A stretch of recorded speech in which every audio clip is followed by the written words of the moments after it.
Olá, meus caros alunos do segundo ano do curso de Direito, espero que esteja tudo bem com vocês. Hoje nós entramos no estudo do Poder Executivo, tá? Então nós vamos fazer aqui primeiramente uma digressão, aqui um resgate histórico de muito do que a gente estudou em ciência política, para a gente entrar com mais tranquilidade no estudo desta matéria, tá? Então vamos lá. Poder Executivo nos remete ao estudo do sistema de governo e da forma de governo, né? Nós vimos que dentre os sistemas de governo nós temos o presidencialismo, o parlamentarismo e o semipresidencialismo, que é uma espécie de mistura do presidencialismo com o parlamentarismo. Ele tem elementos, tem características dos dois sistemas de governo, ele combina estes dois sistemas de governo. Então vamos lá. Presidencialismo. Vamos fazer uma comparação aqui entre presidencialismo e parlamentarismo e depois vamos falar de algumas características do semipresidencialismo. Então, presidencialismo. Legitimidade popular do chefe de governo, né? Ao passo que no parlamentarismo, enquanto no presidencialismo essa legitimidade popular do chefe de governo é direta, por eleição direta, por escolha direta, no parlamentarismo esta legitimação ou essa legitimidade popular é indireta do chefe de governo, né? Vamos lembrar que no presidencialismo o presidente da República ele acumula as funções de chefe de Estado e chefe de governo, né? E no parlamentarismo há uma divisão das funções de chefia de Estado e chefia de governo, né? Então quem que é o chefe de governo? Quem que exerce a atividade de comandar, de administrar o Estado no parlamentarismo? É o primeiro-ministro, que é escolhido pelo parlamento. Então o povo escolhe o parlamento e o parlamento escolhe o primeiro-ministro, que será então o chefe de governo dentro do parlamentarismo.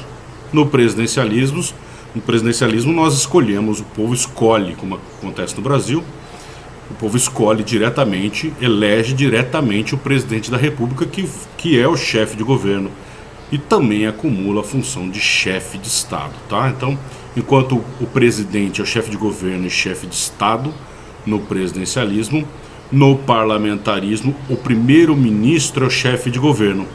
E o chefe de Estado será quem? Se for república, o presidente, eleito diretamente. Se for monarquia, o rei ou a rainha. Muito bem? Então vamos lá. Então nós temos no presidencialismo a unipessoalidade da chefia do executivo. O presidente da República acumulando as funções de chefe de Estado e chefe de governo. Enquanto no parlamentarismo nós temos uma dualidade, uma bicefalia, né? Dois cérebros, um na chefia de governo e outro na chefia de Estado. No presidencialismo nós temos uma independência entre o executivo e o legislativo. Por quê? Porque são poderes eleitos de forma direta pelo povo, de forma autônoma, né? Enquanto que no parlamentarismo há uma relação de confiança entre o poder executivo e o poder legislativo. Por quê? Porque é o poder legislativo que escolhe o chefe de governo, que é uma das duas funções da chefia do executivo. Então, a chefia do executivo, nós podemos identificar no seu exercício as atividades de chefe de governo e de chefe de Estado. Então aqui no parlamentarismo nós temos uma relação de confiança, porque é o parlamento que vai escolher o chefe de governo, que é o primeiro-ministro. Muito bem, e aí nós temos o quê? Uma possibilidade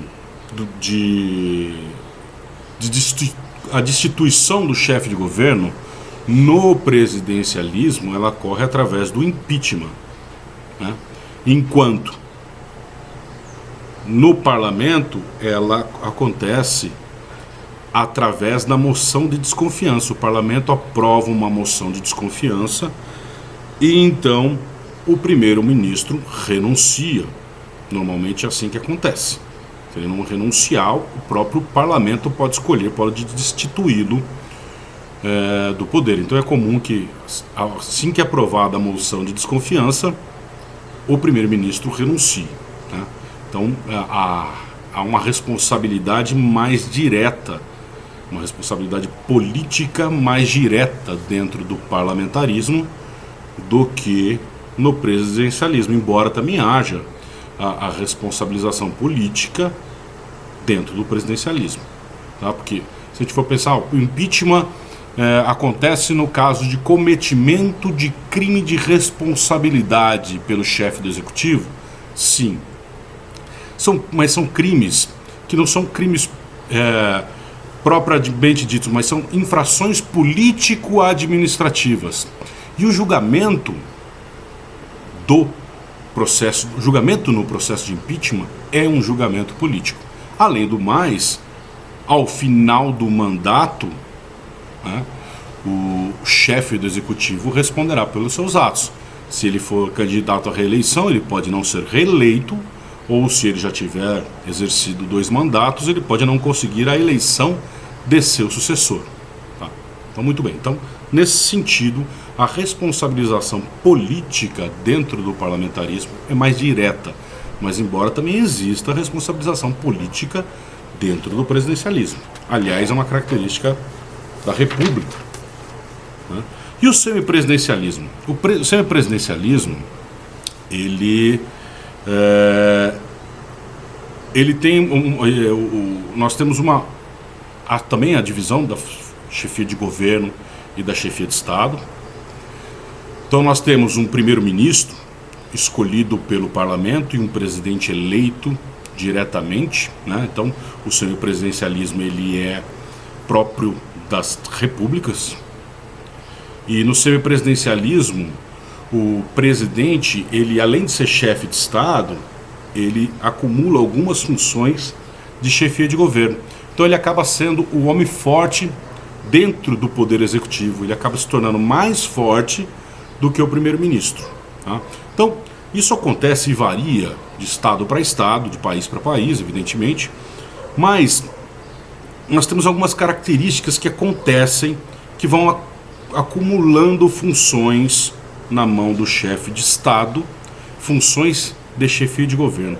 Vamos dar uma olhada? Ó. Por exemplo, no semipresidencialismo é comum, né? Não acontece em todo o país semipresidencialista, mas é comum que o presidente nomeie o primeiro-ministro após a aprovação do parlamento.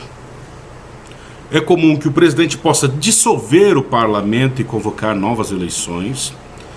Ele pode normalmente propor projeto de lei, submeter lei ao Tribunal Constitucional para controle de constitucionalidade. Então, digamos assim, ele é um legitimado para impetrar uma ação de controle de constitucionalidade. Ele pode convocar referendos, conduzir a política externa, chefiar as Forças Armadas, nomear funcionários de alto escalão como ministros, inclusive, e exercer poderes especiais em momentos de crise institucional. Como, por exemplo, como o exemplo que eu já dei de dissolver o parlamento e convocar novas eleições. Estas características acontecem em alguns países presidencialistas, semipresidencialistas, não é algo... não é uma regra estabelecida, cada país tem a sua liberdade, evidentemente, na hora de criar a sua Constituição e prever como é que se dará esta relação do presidente da República com as forças acumuladas nas mãos do chefe de Estado, do presidente da República, quais funções da chefia de governo ele vai ter, né? Isso é definido em cada Constituição. Mas estas são algumas características comuns de serem encontradas no semipresidencialismo. Muito bem? Bom, falamos de sistema de governo e agora vamos falar de forma de governo, né? Então nós falamos do presidencialismo, do parlamentarismo, do semipresidencialismo. E agora vamos falar de formas de governo. Quais são as formas de governo que nós estudamos? República e monarquia. Vamos lembrar da distinção entre elas? Enquanto na república há a eletividade, na monarquia há o quê? A hereditariedade. Né? A eletividade do presidente da república, na república, ela é direta do povo, em algumas situações indireta no parlamentarismo. Né? Então, nós podemos ter uma república parlamentarista. Como que funciona a república parlamentarista? Nós temos o primeiro-ministro sendo escolhido pelo parlamento, então ele é o chefe de governo, né? Então aí é uma eletividade indireta do chefe de governo, porque o povo escolhe o parlamento e o parlamento escolhe o chefe de governo. E na república nós também podemos ter o presidencialismo. Né? No presidencialismo o povo escolhe diretamente o presidente, então aí é uma eletividade direta. E temos o semipresidencialismo também, que aliás, tanto o presidencialismo como o semipresidencialismo só acontecem na república. O parlamentarismo pode ser na república ou na monarquia constitucional. Então, características, vamos relembrar aqui, enquanto na república há a eletividade, na monarquia há hereditariedade. Muito bem? Enquanto na república o chefe de Estado tem um mandato temporário, na monarquia o mandato é vitalício. Né? Não é um mandato na realidade. Como é hereditário, ele exerce a chefia, o rei ou a rainha exerce a chefia de Estado de forma vitalícia. Não é um mandato porque não é eleito. E a responsabilidade política? Nós já vimos que na república ela acontece. Né? Tanto na república presidencialista, quanto na república parlamentarista, quanto na república semipresidencialista. Né? Com algumas características em cada uma delas, lembrando aqui que no parlamentarismo esta responsabilização política pode se dar mais diretamente, né? Com o parlamento aprovando a moção de desconfiança, enquanto no presidencialismo essa responsabilização política acontece normalmente a cada 4 anos quando há eleições, depende do período do mandato. O mandato pode ser de 5 também, como já foi no Brasil. Então nós temos a responsabilização política no momento do voto. Mas temos também o processo de impeachment, não podemos esquecer disso, por infrações político-administrativas em um processo político, num julgamento político. E na monarquia não há responsabilização política. Né? Não há responsabilização política. O monarca continua na chefia de Estado enquanto for rei. Muito bem. Bom, o Brasil adotou, como nós sabemos, como forma de Estado, nós vimos sistema de governo, vimos forma de governo, agora vamos falar de forma de Estado. O Brasil adotou como forma de Estado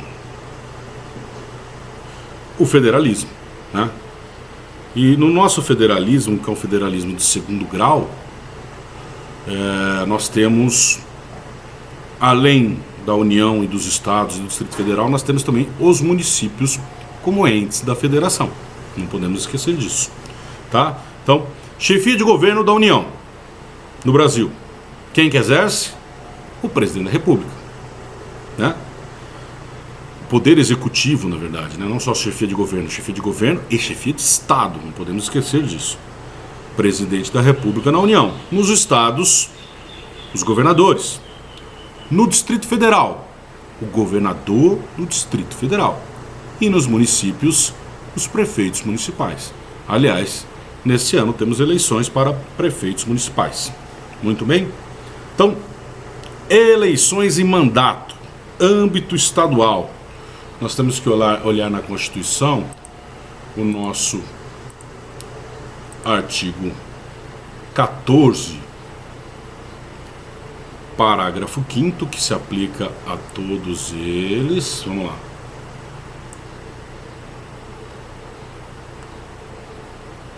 Eleições e mandato. Então vamos ver primeiro aqui o mandato no artigo 14, parágrafo 5º.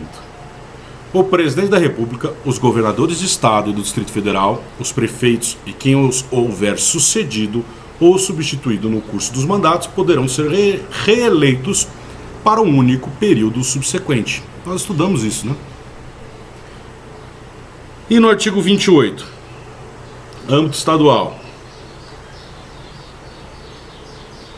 Vamos dar uma olhadinha lá no artigo 28, passei aqui.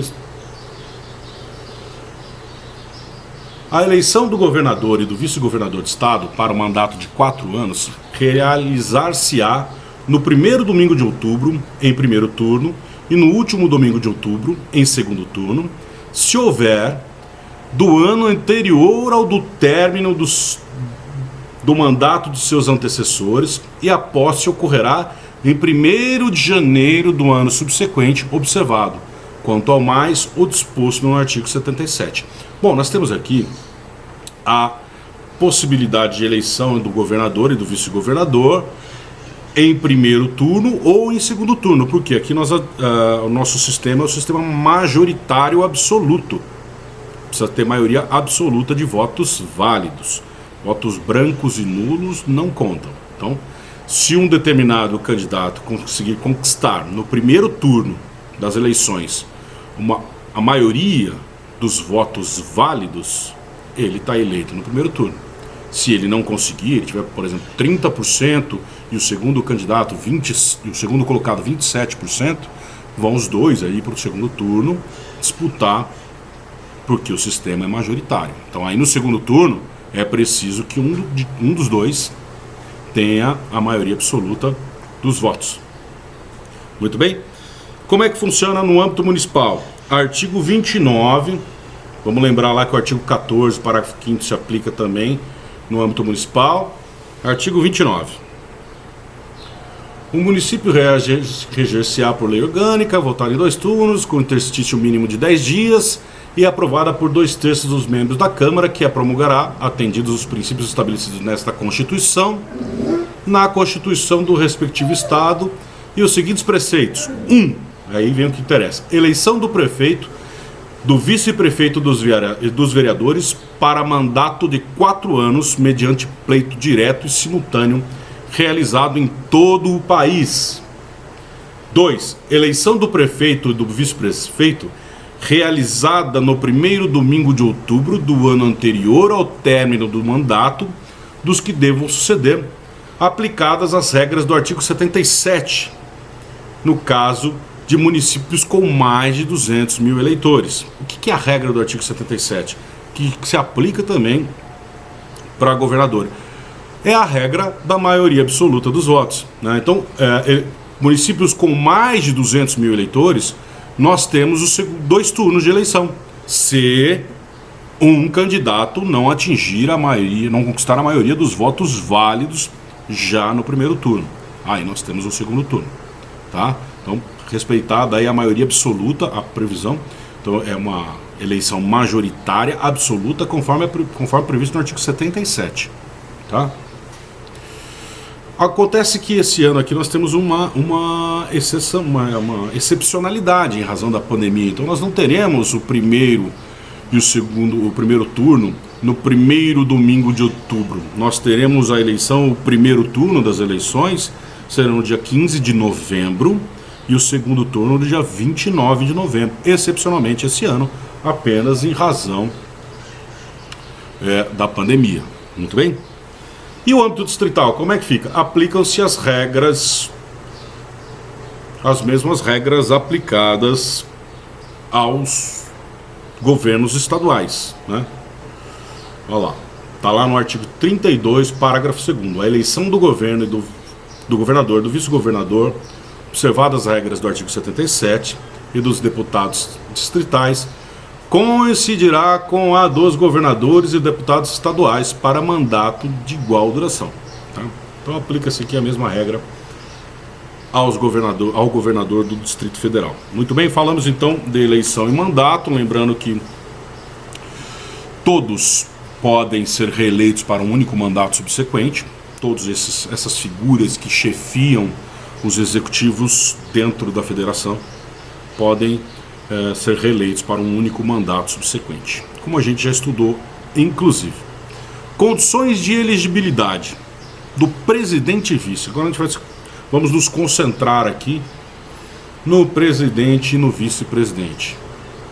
Então vamos lá no artigo 14, parágrafo 3º. Quais são as condições aqui? E aqui se aplicam também aos outros chefes, né? Então vamos lá. Artigo 12, parágrafo 3º. Perdão, artigo 14, parágrafo 3º. São condições de elegibilidade na forma da lei a nacionalidade brasileira, no caso do presidente da República e do vice-presidente, tem que ser brasileiro nato. 2. Pleno exercício dos direitos políticos. 3. Alistamento eleitoral. 4. Domicílio eleitoral na circunscrição. E 5. A filiação partidária. E no caso do presidente da República, a gente vai dar uma olhadinha nas idades mínimas, né? Que estão no inciso 5. A idade mínima é 35 anos para presidente e vice-presidente da República e senador. Aí nós temos também a idade de 30 anos para governador e vice-governador dos estados e do DF. 28 anos para deputado federal, estadual, distrital, prefeito e vice-prefeito, juiz de paz. Então são essas as idades mínimas e as condições de elegibilidade, incluindo aí a idade mínima. Muito bem? Então vamos lá. Processo eleitoral, como eu já disse para vocês, eleições majoritárias, né? O que significa isso? Que ganha aquele que tiver mais voto, né? É majoritária simples, com um turno de votação, nos